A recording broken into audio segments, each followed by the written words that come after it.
All right, we're going to go ahead and get started. Again, we want to welcome you to our academic course overview. This is for our junior parents. I know it's hard to believe that you are getting ready to have a rising senior. You are there. And some of you may have your student with you this evening. Do know that this is also going to be recorded, and we will share this in a follow-up email in the event that you want to share this with others or you would like to go back and view it. My name is Jeff Veal. I am the director of our professional schools program and our Dean of Humanities. This evening, we are being joined as well by Megan Hanna, our senior director of academics, and Rebekah McIntosh, our director of college guidance, as well as a few of our deans who are going to be helping us out on the chat tonight to facilitate questions and interact with you as questions or comments come in. We are excited to get to talk about this next year as we get ready to celebrate your senior and all that goes with planning. I want to invite you as we go in prayer, and then we will get going. Father God, thank you for the way that you love us, the way that you have called us. We thank you that each one of us is uniquely wired with a purpose and passion to serve you.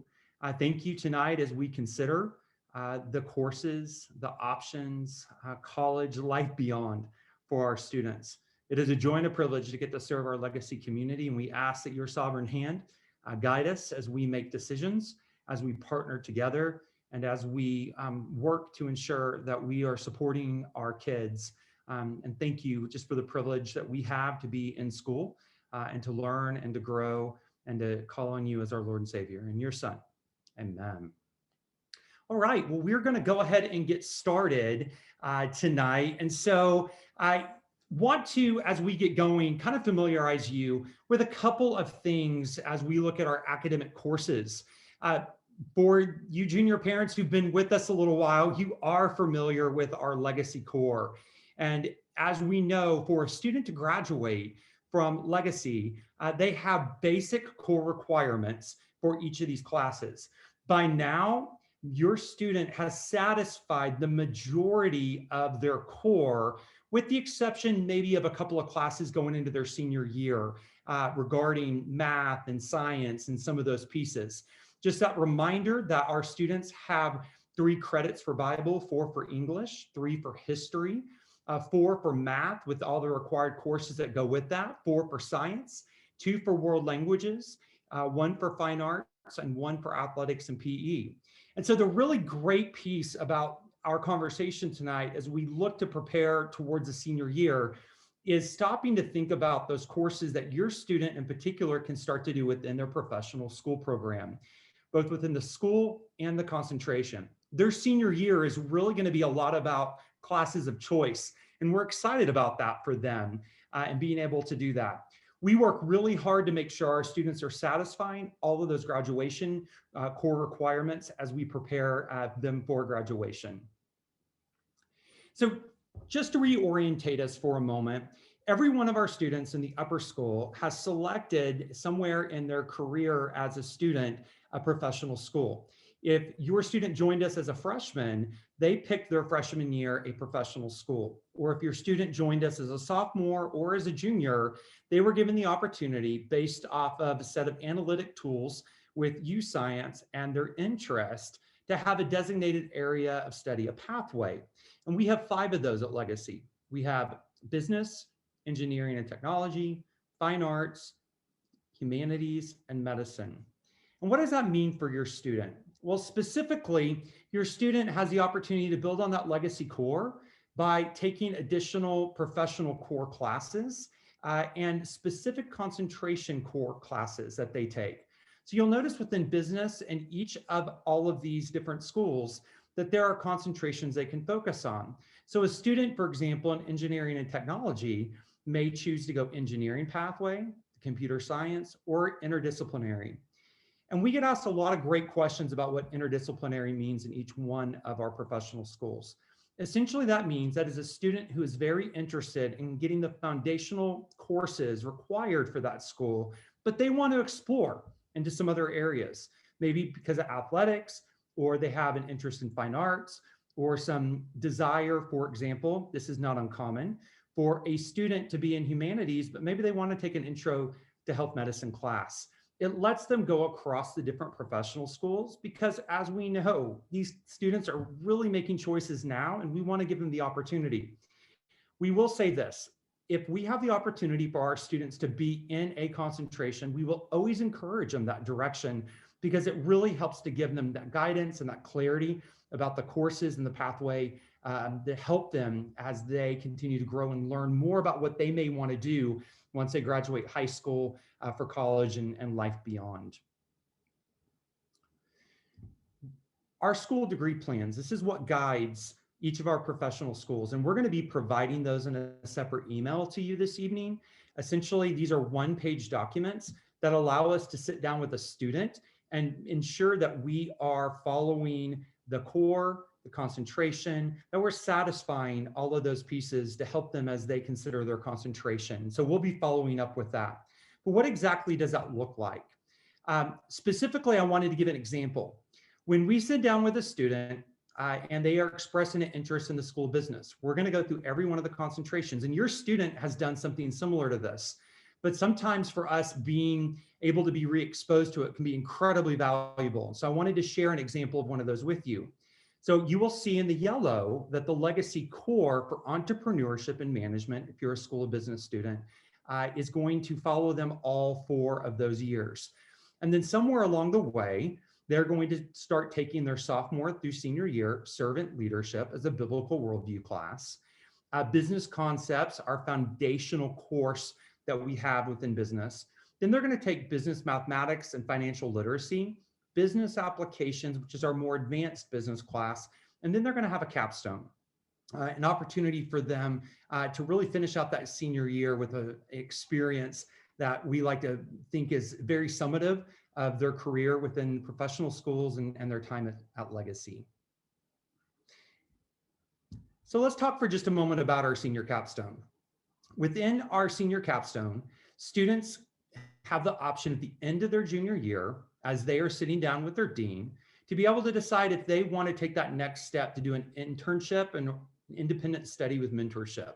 We are asking that as our students are considering this process, that they fill out an application in the spring, and that they need to do that in order to be considered.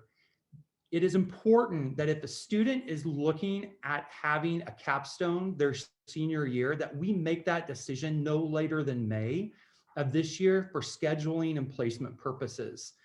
Since that capstone course is typically a 2-block period, we want to make certain that we have enough room in their course for other academic requirements that they may have or other areas of interest. And so it helps us to also identify our partners for our students throughout the summer. So definitely be speaking with your student if a capstone is something that they may want to pursue. And then when a dean sits down with them through our course advising, we'll have a more in-depth conversation about what that may look like and really help them with that process. Please keep in mind, parents, that if your student is a senior next year and they have a concentration, so for example, if they are in business and their concentration is communications and marketing, or if, for example, they are in medicine with a concentration of health sciences, they are required to have a capstone. However, for our interdisciplinary students, it is optional because we recognize there may be other courses or other advanced academics or other electives that they are taking in place of that capstone. Do keep in mind, as you are thinking about this and considering as a family for a capstone, that it is typically that 2-block period to allow time for travel and to experience their capstone, meet with a mentor, work on their research for their independent study. It is an exciting part of our program that we get to offer. This last year, we were pleased that 60% of our seniors did participate and are participating in capstones with over 40 unique partners. Our students have done a tremendous job, and we continue to believe that we're going to build on the momentum with that. Feel free to reach out to myself or any one of our deans with additional questions regarding capstones.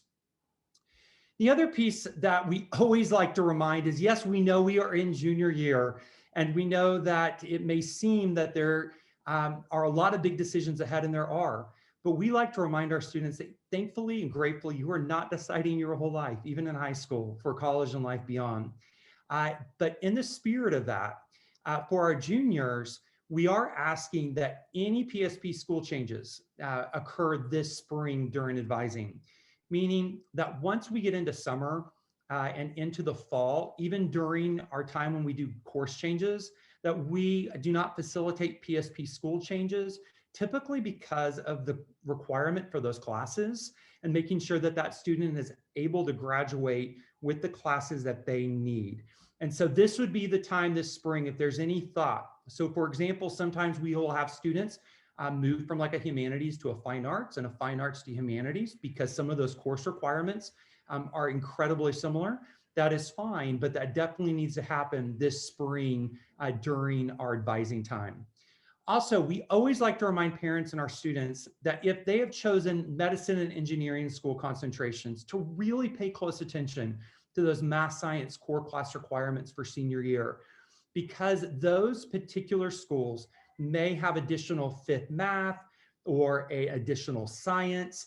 And we want to ensure that the student is satisfying those their senior year in accordance with their graduation plan for that particular school. The other piece that we definitely want to always remind each other and ourselves of is God is in control. We are grateful to get to talk with, pray with your student, to consider. You are partners with us in this process. Our deans and our PSP program is here to support your student. And it's one of the most exciting things that we truly get to do. We want to encourage you, if you have questions, you may want to jot this down. Again, we'll be sending this presentation out, but these are the emails and the names of our deans for each one of our schools, and they will be more than happy to follow up with any additional questions that you have. Your student is in a school, and again, they will be doing one-on-one advising with that student to answer questions as we go into our senior year together. Now, I am going to pass it over to Ms. Hanna, our Senior Director of Academics. Thanks so much, Jeff. I am really excited to be here with y'all tonight. And part of the wonderful role that I get to do is share some new stuff with you. So I get to work on the backside with our course catalog and really talking through some curriculum pieces. And the fun part is we actually have some really cool new courses that we want to share with you. I'm going to share a couple of those new courses, a couple of course adjustments. And then once we do that, then we're actually going to go in and I'm going to talk a little bit about that selection process that your student will work on, both understanding what they've taken so far, and then also sort of where they're going to be working with their dean on that going forward. But so first things first, let me outline one of the course groups that we're really excited about for offering next year. And these is going to be a bank of law classes. So as many of you know, and if you don't, I'm excited to tell you, we've had some really great partnerships with other universities and schools in the process that has allowed us to offer some courses that really feed into our professional schools concentrations and allow some students to explore areas of interest like law through those partnerships. So this next year, we're actually partnering with the King's Academy in West Palm Beach, Florida, to offer a bank of different law classes. So the foundational law class that is offered is an intro to law class. That's really that introduction course of overview. All of these courses are actually half credit courses. That means they only take up one semester. So in this, a student would actually have the opportunity to choose 2 different law courses. All of them start with that intro to law, and then they have a chance after that to look at either a business law and ethics, an honors criminal law and procedure, an honors constitutional law, or even a dual credit class, which has actually worked with Palm Beach Atlantic University, that is an introduction to criminal law that accounts for, again, college credit at that value. So we're excited about this and the ability for our kids that especially have had interest in the law areas to explore this more this next year. Other courses we have, so new courses this next year is we're offering a professional communications course. And so what is professional communications? So essentially, it's really taking the root of understanding that we've learned how to to write and really develop good content, and now taking it into the application phase. So understanding how to do good professional speaking and presentation skills, even talking about the interviewing process and how to make sure that you're able to communicate well in that mode. It'll also go down even some more of our contemporary communication technology roots of understanding how social media plays into communication at the professional level. And then, I'm really excited because it also allows a student to dive into some more of the areas of interest in communication. So possibly some informal writings and things on that side that they might see in their future careers. So we're excited about this course as sort of a nice expansion and culmination of what our English department has brought forward and our way to marry those two with professional schools. We also have a new science course next year, and this is it's new, but old. We actually offered forensics before in the past, and we're bringing it back. And this is sort of to fuel in with some of the same discussion that we had about law, is that law has been a big interest for our students. And so there's also been some desire or interest to look at a forensics class. This has a prerequisite of biology and chemistry, and it really dives into the medical and criminal forensics as a science. So that one's going to be a really interesting course for this next year. This class is going to be a science course that's available for students in the School of Medicine, the School of Engineering and Technology, and students in the Humanities School as a pre-law concentration.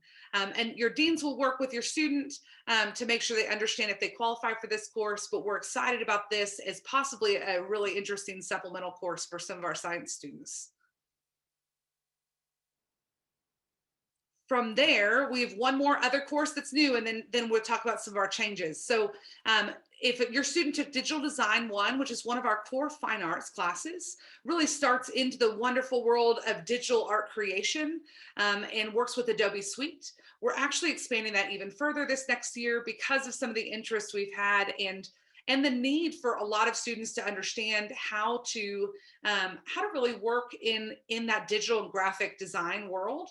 And so Digital Design 2 will be sort of the next course in that. So it allows a student who took Digital Design 1 to extend that knowledge and really go into the application of those digital world skills, digital art, Adobe Suite skills as they go forward. I'm really excited. We get to expand in a lot of different areas this year. And so those are our new courses that you're going to see on our course catalog that will be going out next week.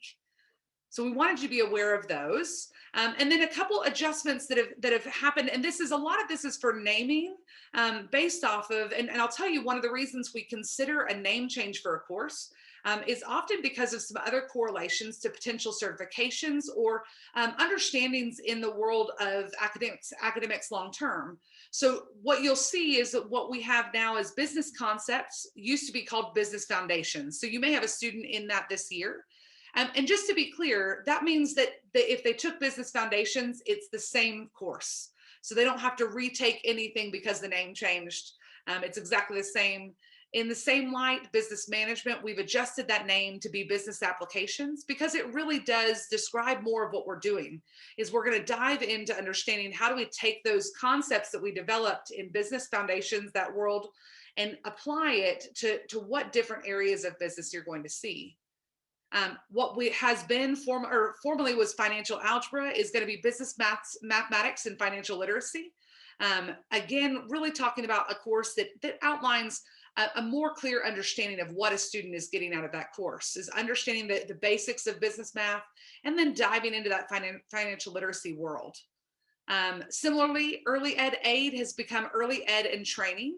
And that's because we want to give it a little bit more stock. The kids who have gotten involved in this course before really are given great opportunity to dive into training and learning what it looks like to be a teacher in the early ed world. And they have a lot of really great responsibilities there. I have an asterisk there just because I want to make sure it's clear. That class we are hoping we're offering next year. It will obviously be dependent upon some of our restrictions and where we're at with our distancing rules and things going forward. So just know that we'll be on the lookout for that, and we'll make sure we keep your student in the loop if they're interested. Two courses that we're adjusting the designation for them is statistics that was offered. We're actually moving that to become an honors course. So honors statistics will be offered for your student next year. and a really great course, especially for a student interested in business and or even in medicine. There's a lot of really great value to taking that course as another level of your math progression.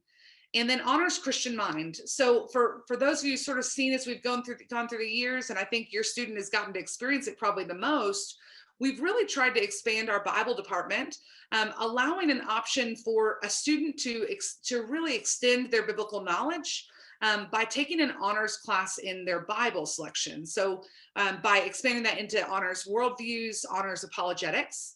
And now what we're really saying is that Christian Mind class is becoming sort of the next track down that line. And we want to encourage students, especially if you really want to dive a little bit further into the understanding of how will all apply to your life, that's going to become an honors level course, the Honors Christian Mind. We're excited about it. And I think that's going to be a really enjoyable course for anybody interested in diving a little deeper. I also want to highlight, this is not necessarily new, but this may be new to you. So, and it's a really great offering that I think we have at LCA is we have some great partnerships with both LeTourneau University and John Brown University. And you heard earlier, I mentioned that Palm Beach Atlantic will also be another partnership, a smaller partnership for us. But we have really great dual credit offerings for your student. So I wanted to sort of outline those for you, at least give you an understanding of what they are. So next year, and this is particularly in the history world, this would apply to your student as a senior, because as a senior, they'll take a government and an economics course. And we partnered with LeTourneau University 2 years ago to work with their school to actually offer 2 different courses. So it's the US government and macroeconomics that are offered for a total of 6 hours of credit. That's 2 full college classes through LeTourneau University. These are a little bit different than our John Brown classes in that they are online courses that have a facilitator on campus to help support them as they work through this. But it's a really great exposure to what it looks like to be in a class online. And especially, I will say our students that have taken this course have given me great feedback that it was a valuable add for them to understand some of what they might experience in college, because most of them have been in an online course at some point in time in their college career. So that's a really great history offering for next year. Also in this, the applied professional schools courses, we have sort of a choose two setup where of these 3 courses, intro to psychology, medical terminology, and human growth and development, a student can choose two of those 3 to complete their year. So again, these are semester long courses, similar to that US government and economics. Semester long courses, so it's one semester and one another. Again, each one of those is 3 hours of college credit. Just a note on these, on the LeTourneau and JBU courses, these are a paid course that's in addition. However, that credit is a really great price for y'all, and it offers a lot of value going into college with some of those credits built up. So on top of our LeTourneau classes, we also have our John Brown dual credit classes. And these classes are different in that it's still a college credit class. However, it's taught by one of our teachers on campus. And so this one, we have a couple English offerings, our English composition and literary analysis and research classes. Those are all full year courses. So those, we don't have to worry about pairing them up with something else. If your student has taken English composition this year, then they're qualified for that literary analysis and research for the next year. That's the dual credit or the advanced level English for a senior. However, if they haven't, and you would like to still consider the possibility of getting that entry level English credit, a student can go from an English 3 to an English composition, that English 1013 that's listed there, with a teacher recommendation. And there are some GPA requirements that we look for all of our dual credit classes. In history, this one you've already taken, so I'm not going to spend much time on it, but we do have great partnerships with history for our U.S. history, both pre-1865 and post-1865, that I know many of your students are enrolled in currently with Ms. Stone. And then our math offerings, we have both college algebra and survey of calculus that would be available for your student in the next year. And again, I outline these just because I want you to know what all is out there in the way of dual credit offerings, because we find a lot of students are interested in trying to build up some of those credits in advance of going to college. It's a great way to do that, and we love partnering with your kids on that matter. So let's just talk about, because we talked about some of the courses now, let's talk about sort of the process that goes forward from here. So here next week on the 10th, we're going to be meeting with all students to review course options similar to this, start going over what types of courses, those new courses that they have, and also really trying to establish sort of what their foundational courses they need to graduate. And they're going to get a prerequisite worksheet, which I'm going to show you in a moment. At that time, after that point, your deans are going to be starting to meet with each student to really help support them in the advising process. It's a really great partnership that they get to have with each student, and we have an amazing team for that. On the February 25th, 11th grade is going to meet specifically in PSP schools with their deans to have some review time. On the 5th is when, March 5th is when our final course requests are going to be completed. That's when we're asking everything to be finalized or at least set in and turned in at that point. And then in late March, you're actually going to be getting home a list of those course requests just so we can make sure we're all on the same page and that we're in agreement of what your student has selected and that you know exactly what's going forward for them for the next year. That will have a parent signature that we ask to come back just to make sure that we're all in the know and that we can set your kid up for success the next year. We're really excited about them going into their senior year. Can you believe it? So then from there, just a little bit of the process of what this looks like. So students are going to get a chance to look over transcripts of their transcript of what they've completed to use at their course advising. They're going to review that course catalog, and then their work is going to be working on the prerequisite form. So essentially, let me show you what the prerequisite form looks like, because this may help you just a little bit. So the prerequisite form, if we can go to the next slide, is actually, it's a form that every student is going to get. It will be personalized for your student. And this is just 2 of those blocks because I didn't want to overwhelm you with how much there is. But your student's going to get essentially a map for all their core classes of what classes they're qualified for or pre-qualified for based off of their grades, and what classes they might need to seek out a teacher recommendation for if they'd like to advance. So for each different discipline, so let's say we look at English, their student will have a block on there and it's going to list the English classes that apply to them the next year. So this for a senior is English 4, that JBU 1013 English composition, or the JBU 1023 English, the literary analysis. And that it just depends on where they're at in their pathway for English. Every senior student is qualified for the English 4. And so you'll notice on there, it says meet prerequisite, and then there's my initial will be there for every student. So any student could take the English 4. And for this particular student in here, that also shows that they're qualified for JBU 1023, which means that they've taken previously, they got a 90% or higher in the previous dual credit course. What you'll find is most of our prerequisites are based on a 90% or higher in the previous honors course. When we're talking about advancement, and again, that's automatic admission. A student can always request a recommendation from a teacher. So if a student didn't have it, so if we look at the history section on there, our Latino government economics, because it is an all online course, we do require a recommendation for that one. So if that's the case, then a student would be going to their previous teacher, which might be either Dr. Stone or Coach Smith, to ask for recommendation to take the Latino government economics. And so when they do that, they're taking this form in, expressing why they're interested in taking the next course. And a teacher will review it and then provide them feedback. Maybe not right that second, but at a later date, just to give them some information about how they can move forward. We want your student to be correctly placed. That's super important for us. Not about having all the honors classes or everything, but it's really about, is this the right load and the right place for your student to dive in?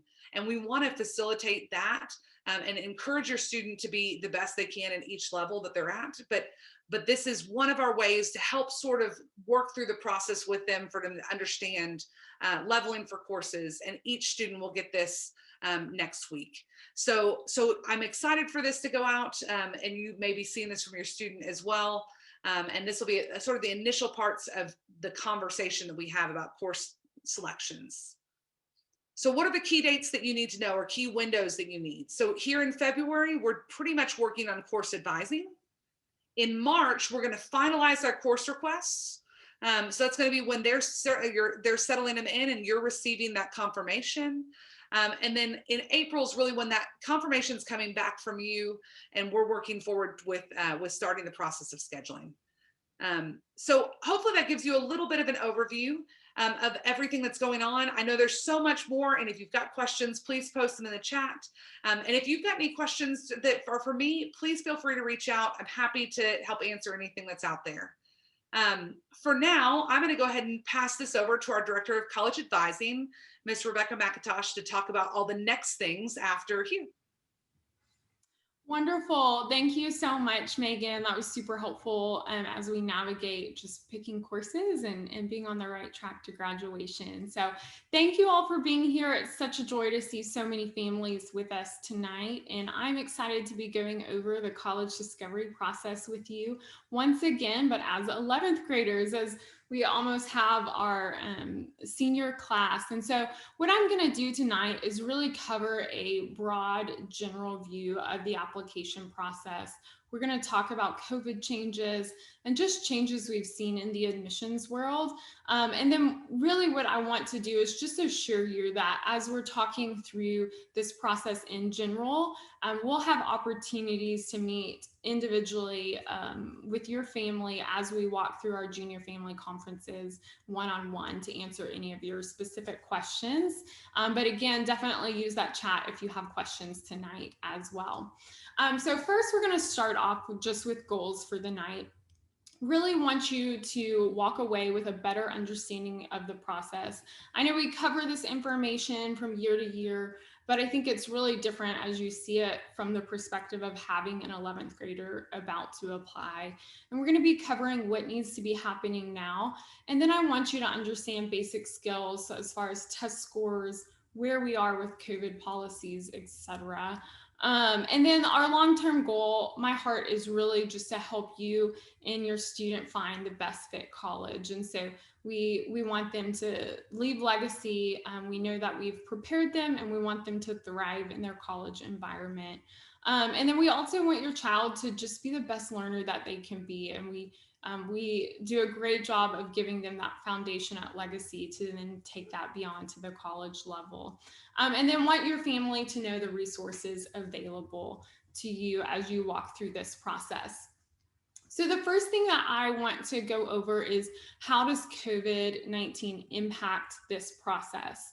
We're going to go over this right now, but then you'll hear me weave different pieces of this information into the presentation. And then we'll talk more in depth in our junior family conference. But really, your student has more college research options. The really good thing about this is they're having opportunities to have exposure to colleges that they wouldn't have had before. The hard part of it is our students are receiving an overload of information virtually from colleges. So we have to help them monitor, being proactive in taking steps in these opportunities, but also not getting overloaded. So some of the opportunities we have, if a college didn't have a virtual tour before, they do now. And so students can actually go online and take virtual campus tours of colleges. And this was up and coming, but really now even our smaller schools are providing these virtual campus tours. We also have virtual admissions meetings.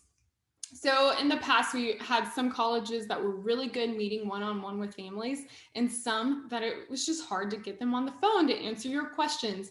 And now really, it's becoming easier for students to connect with college representatives, to get their questions answered from colleges directly. And so if you go on to an admissions page for a college, they're going to have a virtual campus tour. They're going to have something where you could set up a Zoom with an admissions counselor.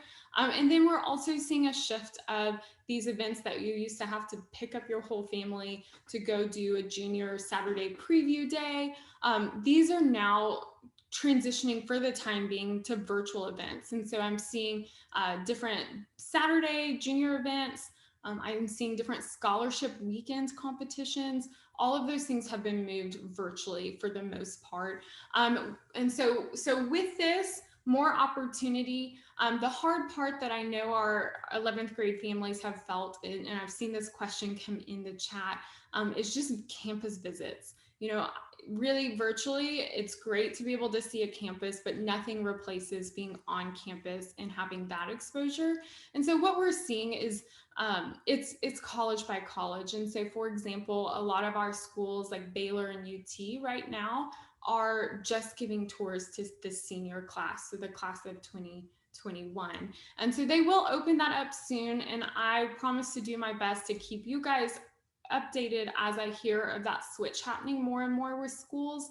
But again, a lot of Texas schools are open, and some schools around the country are open. So definitely check out the college visit pages as you're looking to plan those junior college tours. The test optional implications. This is something that COVID definitely has had a big impact on. And so before COVID, we definitely had schools moving towards the test optional policy, which this policy is basically saying for admission purposes, you can actually complete your college application by not sending in SAT or ACT scores. So this was a trend. We had about 800 to 900 schools, mainly in the Northeast, doing this before COVID. And now you have the majority of colleges for the class of 2021 being test optional. So this is something that we want to be aware of. Colleges are still waiting to announce, some have announced how this will affect the class of 2022. And so we'll stay up to date with that. The biggest piece I want families to know is checking the policy on each college website is really important. If you're not sure, email me, we'll talk through it.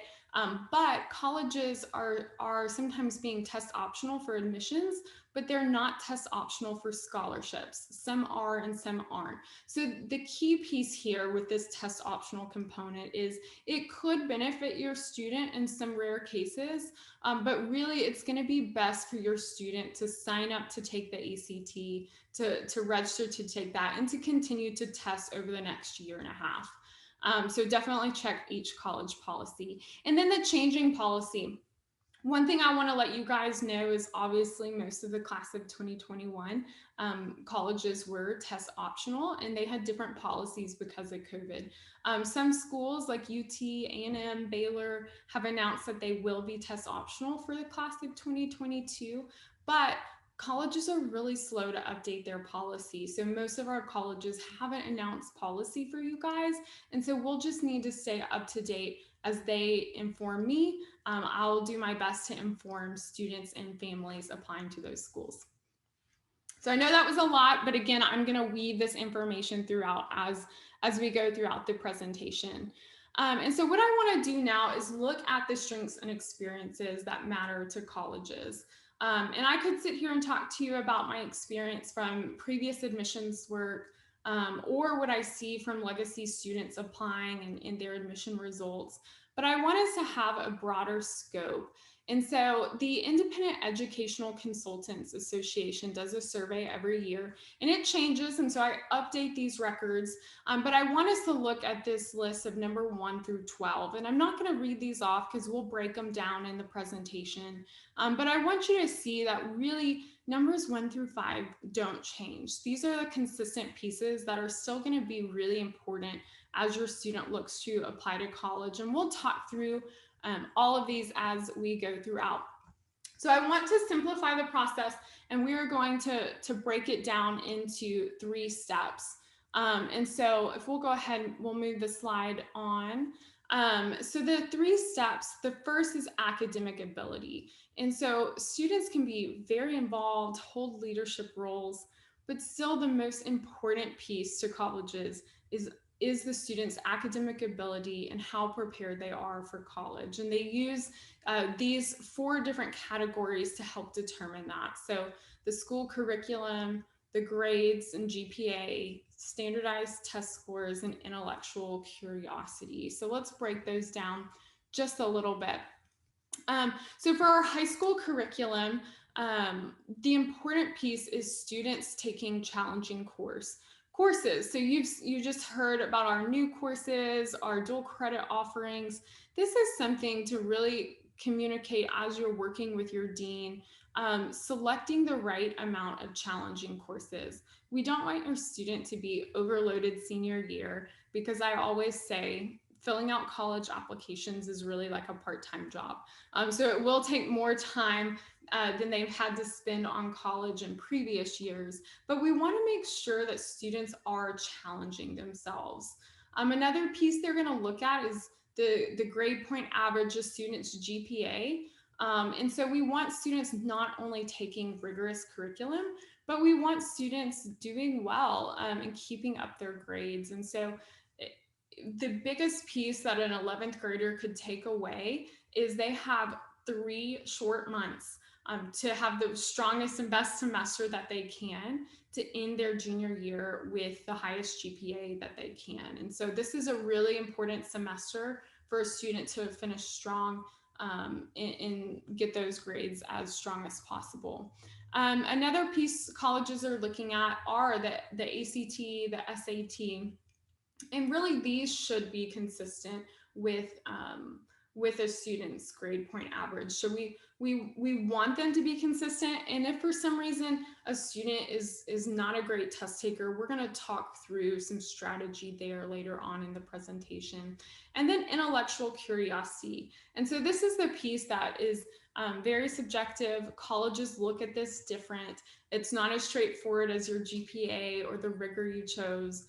Or your SAT or ACT scores. But this is an important piece I think colleges, especially if they're going test optional, are going to look at more. And so what is your student doing outside of the classroom? What are they reading? Are they part of any research or robotics? What extracurricular activities are they pursuing in the academic fields? This is going to be really important. And so even thinking through a capstone, is your student looking to participate in learning outside of the classroom through that real world experience? So these would be the pieces of academic ability that a college is going to be looking at first. And then next, I really just want to remind us as we finish 11th grade year strong, reminding students that these are the grades colleges are going to see from the 9th grade through the 11th grade year. So those 6 semesters are really all they're going to be applying to college with.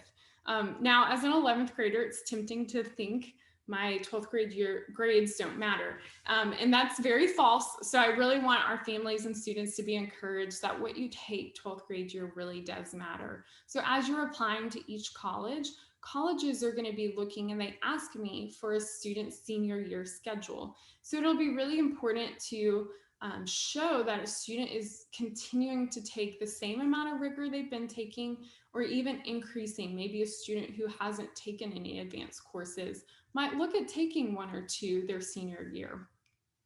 And then just a reminder that we will be applying to colleges with the GPA that we end with at the end of this year, and we will be pulling an official top 10% rank. So Legacy's policy allows us to rank the top 10% of students.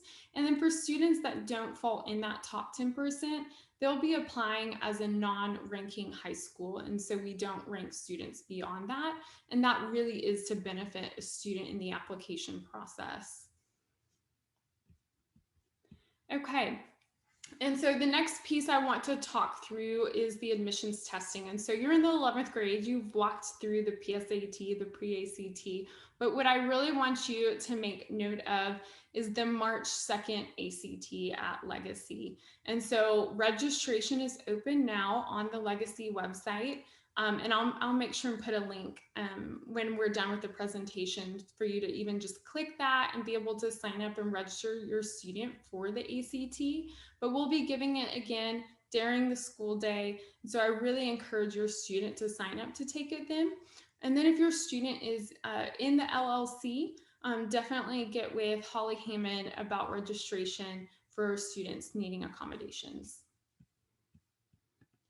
Okay, so now is the piece I want to talk through.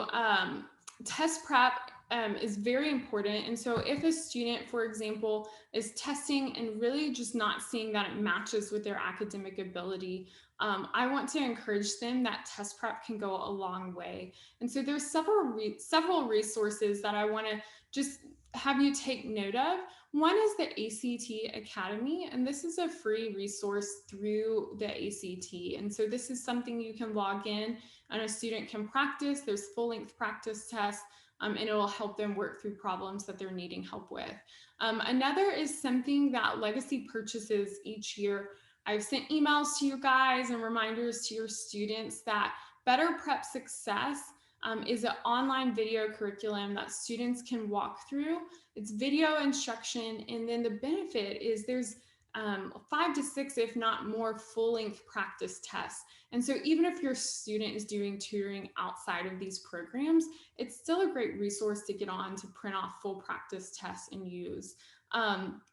And then Academic Solutions is another. If your family is considering doing test prep outside of these free programs that we offer, definitely feel free to reach out. I'd be happy to guide you in test prep companies as well.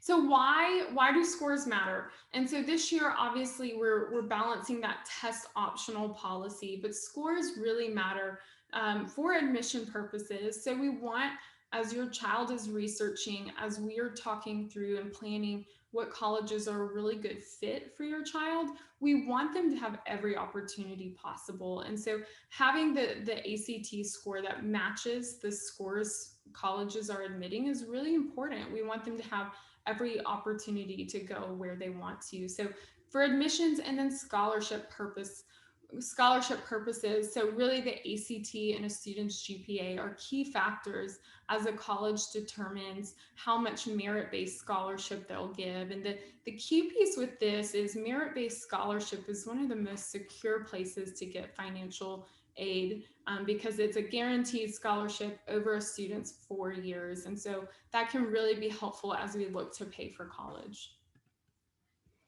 And then test strategy. A couple of things I want to talk through is students really need more than one score. And so you can take the SAT, you can take the ACT. Really, colleges have zero preference now.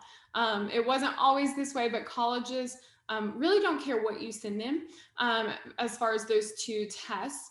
But I do want to encourage you, if you haven't tested, sign up, test. We really need to get that base score for where a student is so I can help guide them and figure out their next steps. And then what if a student doesn't test well? Well, I want to talk through some options. We do have test optional colleges we can look at. And then test prep and practice is the next place I would go for a student in order to raise that score and be more competitive for the admissions process. And then the option of transferring. I always like to encourage students that it's not a bad thing to transfer. And so oftentimes the student might be applying to their dream school. And if they're saying, hey, I think I need another year to get some prep work, and that college says, yes, we'd love to see you as a transfer. Transferring is always a great route as well, and we can talk through that in our individual family meetings. Okay, so the next piece I want to cover is our assets. And so what is the student bringing to the table beyond their academics? So we know academics are important, but colleges do want to admit a student that has really been involved, held leadership, and a student that is going to add to their university community. So as we talk through these, the first two I want to talk through is involvement and leadership. So involvement looks very different than it did when I was applying, maybe different than when you were applying. But used to, you would have a long list of clubs that you joined and you paid your application fee to join the club. And now colleges are really saying, we want to see depth. We want to see a student that is involved in maybe just a few activities, but there's a lot of depth and they've been involved over their time at Legacy. And so that's not to say it's never too late to get involved in organizations and clubs, but I do encourage your student, if they've been involved in community service or organizations to continue on throughout their senior year and see that through. And then leadership roles, leadership inside of Legacy or outside of Legacy is going to be really important. So colleges are saying, we want you involved and we want to see that you've given a lot to that organization or that club, and you've actually stepped up and taken a leadership role. I do like to encourage and brainstorm with students of how they're a leader even outside of a leadership role. And these are things we can highlight on a student's application as well. So help your child think through that, brainstorm with that, and I'll help as well. But next, we want to talk through, diversity is a key piece for colleges. And so having colleges think through the different demographic or personal characteristics that create their freshman class. And I often like to describe this like a 1,000-piece puzzle. I know during COVID, lots of people were doing puzzles. I found myself doing that as well. And so I think of a freshman class like that, 1,000 different unique puzzle pieces, and colleges are looking to do just the same of fit their freshman class with diversity.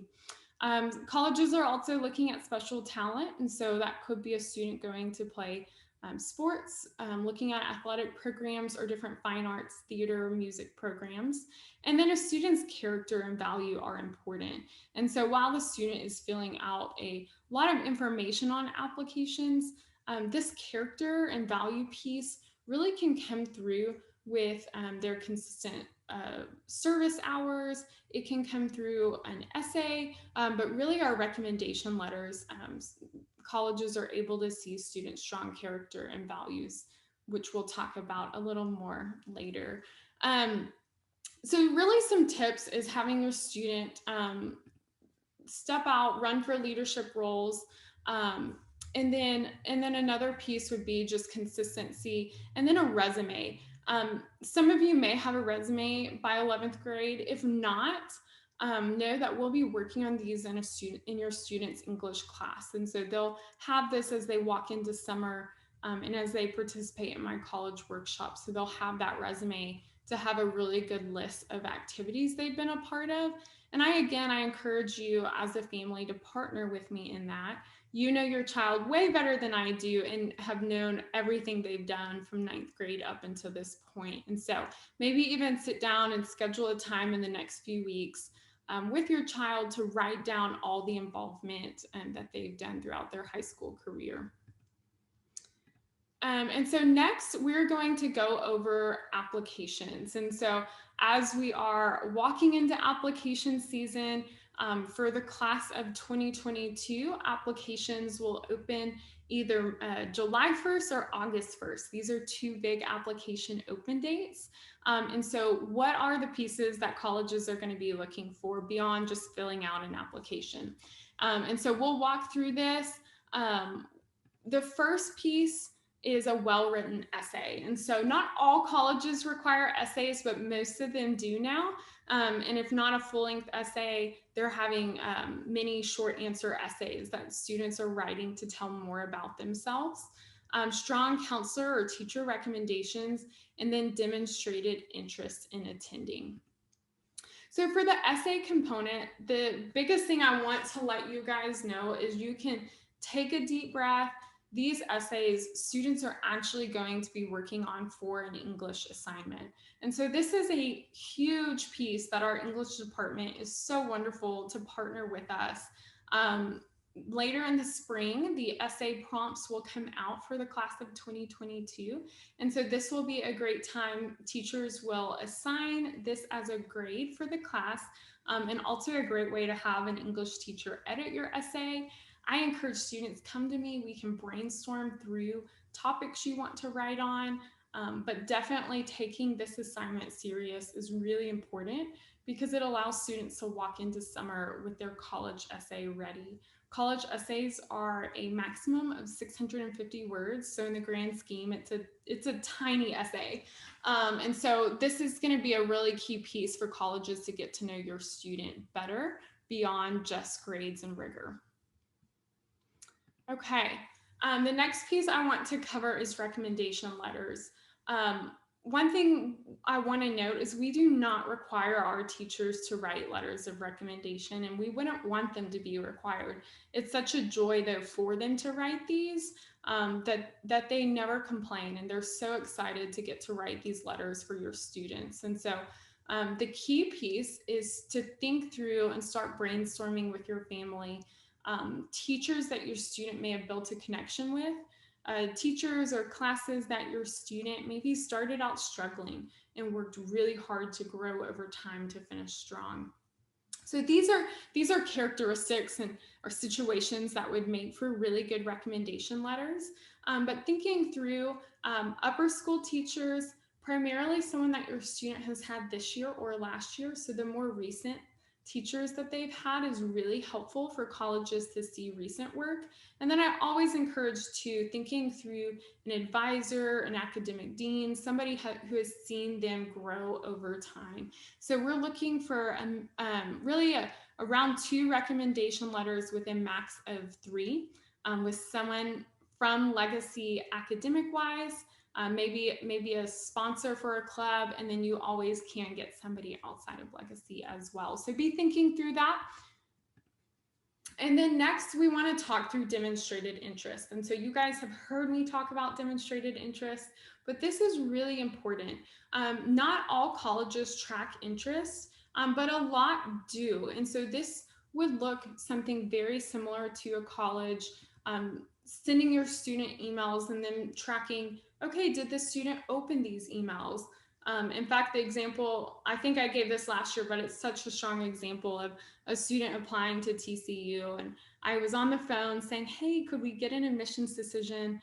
The student's really interested. And they responded back to me saying, well, it doesn't seem like the student's interested. We've sent them 7 emails and they haven't opened one or responded to us. And so it's really important that as your child is applying to college, I recommend creating an entire email address for college and college applications so that your family can have access and manage that, with the student owning the process. But again, have your student check emails, answer calls.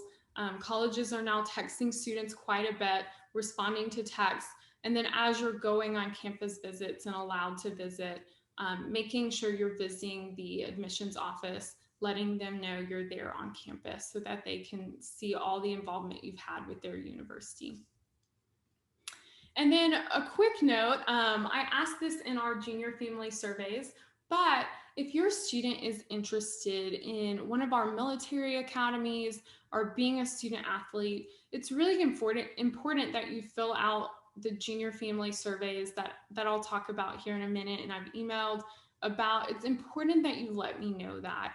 These are delicate processes that we want to know about early so I can best help guide you in the process if these are of interest.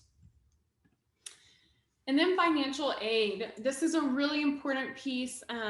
And so what I want to do, I know this is more of a conversation as well with each family individually, but what I do want to let you know is that scholarships are really important, and colleges really now are trying to do a great job of letting you know upfront how much money they're giving students. So if you go on to college websites under their scholarship section, colleges will give brackets of saying, if your student has this GPA, this test score, here's how much money they might receive from us each year of their 4 years here.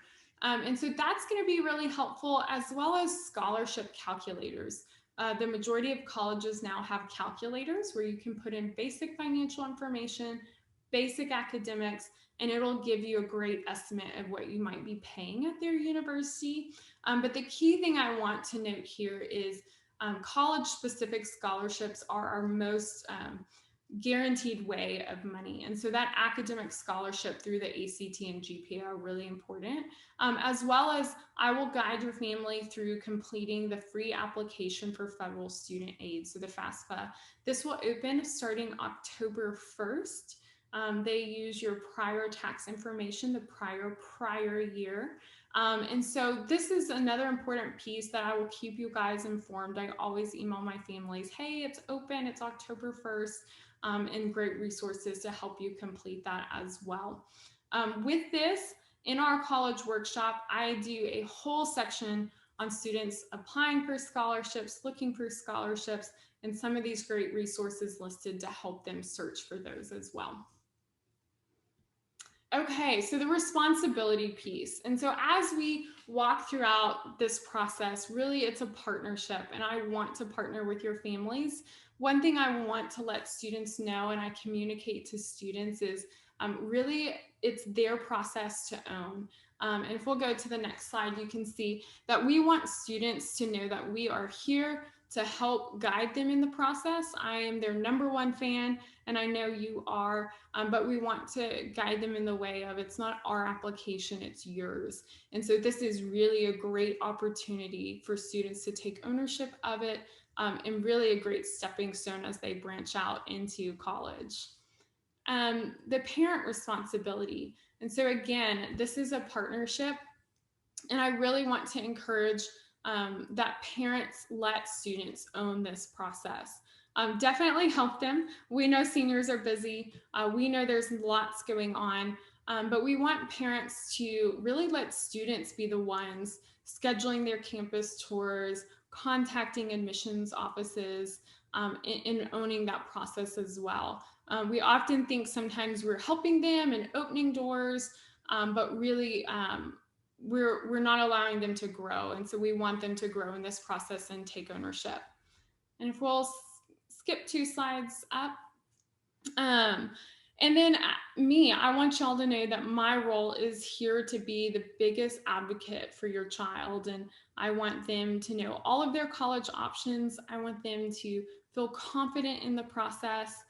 My goal is always for them to leave my office and feel less stressed and more confident in the process. And so I want you to know that I'm here anytime you have questions, anytime you're unsure of a policy or you're unsure what to do next, please reach out. I have an open door policy. And so as parents, you can call, email, stop by, and students, feel free just to pop in my office and ask any questions you have. I'm here to help guide you. And then the discipline piece. This is never a fun slide, but I do want to encourage our families on every college application.